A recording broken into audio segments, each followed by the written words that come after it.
ho na ochiremu anei mabunu a wonya adwuma nya ye mame Patricia PJ enso de nsusuye bi ede aba zoom la ya adwumaefo ebo kokko se omsika bi akamu asese aban etuama wo mo enano wabi ekwan se yemfa anesefo empem dunum achiripo ahenu na dia na asesi kasebo imu obetse ohinini amakrancha da zo of mami premier ni yenye bre na kasebo ni cheche mu no yemfa emamo Mamperira dai Rajon Drameni mama Oguswa dai awo kasa se Ghana foto abama no obamprenu be mampani dia data idigina internet na so no obetu se bum am yetumi agina so na woso oni telecom adwumayefo no nyina e be ka bom no metimi atete so e di amayen odi asemi to dwa wo bra youth manifesto launch no launch University of Professional Studies dankasia e wo enkranim osi we yade ni swade hu afei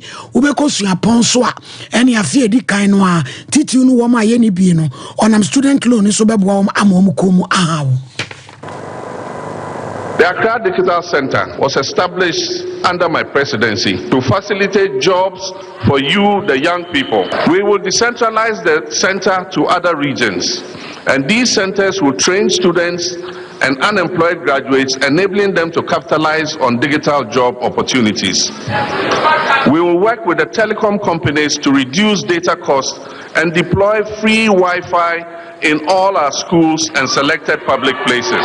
And we have the capacity to do this with fiber, with satellite internet. We can provide free Wi-Fi services to all our public institutions. Pasako swada eshebo sene ye woka nyina yade owo akukuduro se eni disi amanyuko obetimi de ayadwuma ni nyina da koso youth manifesto launch no ase eno de asemi so de tu dwa kiremu 24-hour economy ene kwan ya wo befa so aboa amanyuma ba ma magane sikasem so tumi ayeyi. Institutions of architects and engineers will be engaged to provide uniform designs for these hostels and a costing of the hostels that will be built on all campuses, and that will be under our program of a bed for all students to be able to stay on campus. We'll also launch the No Fee Stress initiative, providing fee-paying support to eligible students, especially through the Student Loan Trust Fund. The reintroduction of a quota system has reduced admissions across both nursing and teacher training sectors, restricting entry for many youth who desire to train as teachers and nurses. We deplore the Akufo-Addo-Bawumia administration's practice of opening the recruitment portal only when elections are coming. We will implement a policy of continuous recruitment of teachers and nurses, especially for the underserved areas. The next NDC government pledges to abolish the teacher licensure exam. When we are wasadi ababe tuma wo chiremu se we akwanya free SHS yaji ni padodo ade o mafoafo aso na nkola enya ba bi ntire nsu ade nti akofa double track no aba no ene e wo ba obeyi sa double track ni nyina enso de free ho bedwam kasa mafo kasa de Ghana Education Service ora kwasi kwatinos papa na ada na asensem atwam nko na ade be na de double track de ni wabiem o ana wonim ni unchirechiremu ya wode be de kwa na sabra biem na nenhihye ya ewo ho no waye nhihye foforo cry friend say transitional calendar eno no wode adwuma eno nti se wonim de achechim owura kwasi kwatin ni Sompa ensentwefo no twetwe nkomo a friend double track said the green track, gold track. Now we need call now we mama quite that school for them to have maybe come be my quite maybe such a feel. Science be a friend of transition calendar. Transition requirement. Roughly about 35% of schools are on more transition. Side that roughly about 65% of schools are all single class schools. And they can requirement. I mean, say double track is at the bottom. Double track was an innovative response by the Ministry of Education under the leadership of Dr. Elsebitu to ensure, say, at the same time, maybe free in the environment. We are ensuring, say, what beyond of Quillam will be in the we are increasing access, also ensuring that there is quality. Now, said you also what be school mom will be could be free. I want to about as well because I want to experience in the could be now. How about against free? We know about the innovative response but I also be to leaders of the line. I don't know to say we are universities. You will be a because with you will be a book regular, you will be a book distance stream. You should divide this. Now at the same time now, we ensure that there is more many access to schools. What I ensure that there is more quality. The double track by recruit two more Ghanaian teachers, especially at the senior high school level. If you also have for the back or double tracks at the buyer classroom, not ordinarily in the statistic. I have said due to free teachers in the 120. This time around, so we probably be 100 and now 1 because of double tracking. You can take a very 60 or 70 students will rather be in the classroom. This time around, so we have 100. I bet not your million. Wey bedroom kasama for ya wakasan so ede Emma Ghana Education Service na Bank of Ghana for ede asembia ba de fa gold for oil dwumedie no so ehom na osisa nhye oni IMF kabo mu eye ne 2022 say oni domestic gold mineral marketing company be kabo mu enam domestic gold purchase program so na watumi ede to gold wi bi ede aboa botai ni nyina ne sese de beye na farm go no ebon so atumi aba fam wo bra yakopom sa hodo bi sie kotobi nso de agu ye kase ahodo mu eni dwumadi ahodo aye babedi asemi Dr. Masolo Poko Aferi ono en wagina mu achechim papa pass the Ghana for betiase. What the auditors picked up was that they thought that the gold for oil also involved other entities, which is different from. So instead of the MOU, which they thought legally was not binding, it was not on that part of the risk. They wanted us to upgrade it to a full gold purchase agreement, which PMMC was doing already under the gold for reserves. They were buying it within the same framework. So they were buying it, and the part they were buying within the same framework would then be used for the gold for oil in times of crisis. So the risk framework that we were operating in were the same, either under the gold for oil, for reserves, or gold for oil. That hasn't changed. So it has been consistent to the PFM Act. We have upgraded the MOU to a full agreement to be able to ensure that that specific special project for gold for oil has a separate agreement with PMMC. But in terms of its operations, they were operating under the same framework. In the time of the crisis, there's a distinction between the gold for reserves and gold for oil. Then the time when we needed to manage the oil imports, we had the gold for oil that came in. That came in at a crucial time when the crude oil prices were going up, when the BDCs were having a forward rate that was impacting on the ex-pump prices. So we used the gold purchasing program to be able to purchase more gold for oil and had an MOU with PMMC to be able to do that. Now, as that happened in the time of the crisis, then we started the process of having formal agreements, which we started discussing with PMMC and all the others involved. Wey enso eye panipa ne dia odi betu mu abusuafo utie Sompa anopa no nsia bremu kasebo etwa no te saka fobo floto anase nchichiri dia Sompa TV so Sompa 90.7 Sompa 98.9 Sompa 93.1 emra shebedwani a wogina mu ma de hye wa santimantemu asokwa ono ana ye dom dodo abedi eche na no bani onmunyamfo Patricia Pieje na dia ba betu dwase ene free SHS nti obi bia wa ope adwumasua obi a pese ne ba nso ekobie eno nso ka ho bi ene ko wiase ana menya adwuma anya menya adwuma ye enso ede aba ensa no adwuma nso yade ankabua ema oni power brabo nso tumi ekonenim eno nti enhwemu aba beto dwase Ghana mabunu wo pepe ba kwa chiri ponkron ene nya adwuma anya yade a etumi adwen pa enti wo ka se ensa no adwuma nso ye nyene nyina na ye se ba kwa tena school demo esua ade enko a enti yenkai na yenhunu se eno nso yade abeboa amenyuma aba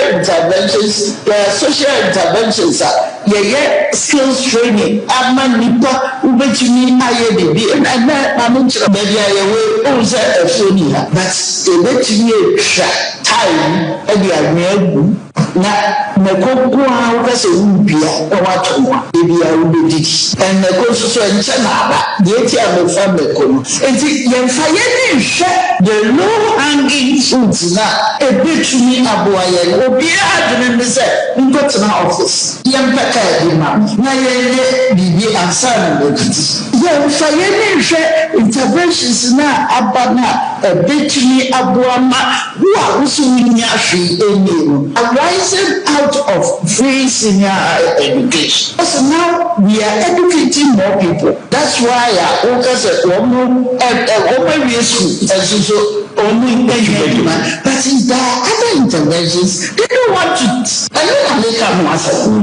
It's a year in our school curriculum. If we are able to educate people on entrepreneurs, how we are between here to now why and because one will say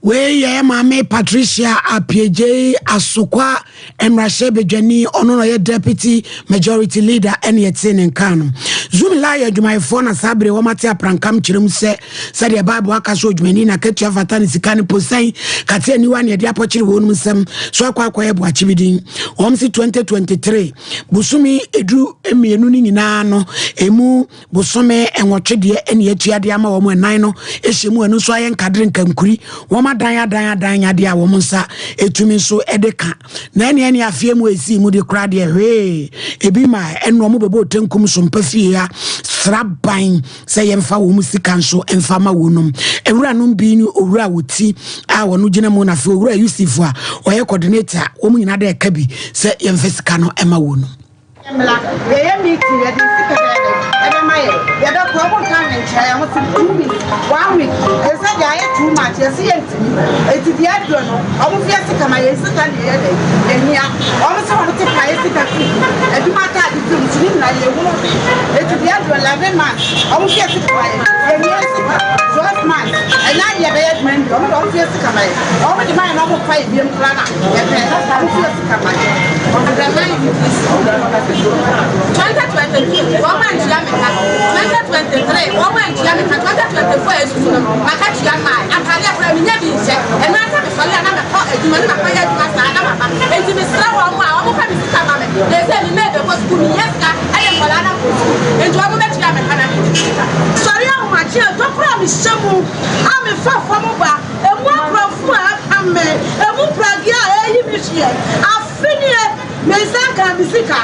Mr. Womo, Womo Fiasi Camera, Yama school, Akomodu, we have Pesicamo movie, Yanya, yes, Womo, Yama school, Womo first Calamaya, Womo, we have a white mama latest up. And it's a one year, that's Womo, Womo, Womo, Yasika, Yakaka one, and Somaya, the Pacho, Yanni, and Penny Fresh, anyway, Penny or Ross on the Sia, Yanni, district manager, Sia. Then this provides us also Asia. They are telling natural woman. Almost my wish and say, pay 2 months in it. Almost a year to the Sikaneba. We are to the Sikaneba, and now what that Sikaneba. And in the antiche, they say, I'm not fire bombing from when you say, the Sikanemadia, and they say, but what's in that fear? As someone may have said, I wouldn't show more gadgets, almost I want to pay. It's yes, and penny for one can be my the other mobile. Is it a new shop? And penny for where Slamo, but I don't forget my child. One guy to buy for my other money. Yakachiyama. Oh, however, I never penny, we are saying this, and penny for the affair. We are with a host Samuel Ghana and penny for Mutia, I bet you never to me the Anuatumu. Zoom live market to 2.5. Na mami penny move, sorry, I will match out in Crawford. Any Crawford Subrani, I had to tell you, now Busumi 2.5 must answer on tax. No, we said the our mano, when I show Tona graduate Jane Kunipano, and Yama said, when I'm here, Bufuno, Ediano. I can't Eddie Pabo, I have him. Yes, re. Yes, re. Swani Pakrawajis candy, I got to treasure Bessia. Call you on sick and to Yamao. Baby, come, Yadiama, and Aquabrani, and the Ashan Shwasi, and the Cotta treasure base, and a Crofama, Evna money, Ediano. Yenya Casiabono, Yakoyedian, and Chakra, and I don't go father in Shaya or Diaba. Say a money and Yan my NS for, and Maco and Pimdu Numa nu. Yemi porta no mutumi konkoye adwuma ewo hospitals ahodo a we beboa pa ma yasa bia mo adwuma ye no atumi agina ne naso akonanim e ma Ghana fo nto atumi anya ya hwe papa afedi omu ko wie ya uko bie portal no na wa fill forms no internet no so a twintwan chesa kwa bibia wo a eno de wo ha kese pa de aba owura Aruna Ibrahim se we yade a ha dwen papa titru uko pie mu otima ntam no mu a enya sam keto akora different challenges and amount for it. It didn't say, clearance not found. And clearance the bounce and now into you should have looked at all of them. So, if you move on, so that the sponsor initially, clearance bar. Another description was of course we they declared 2020 local and you are breaking it down. Now you are checking the IGM, FRCL for. But we are the station here in Hosa. And more community about ministry.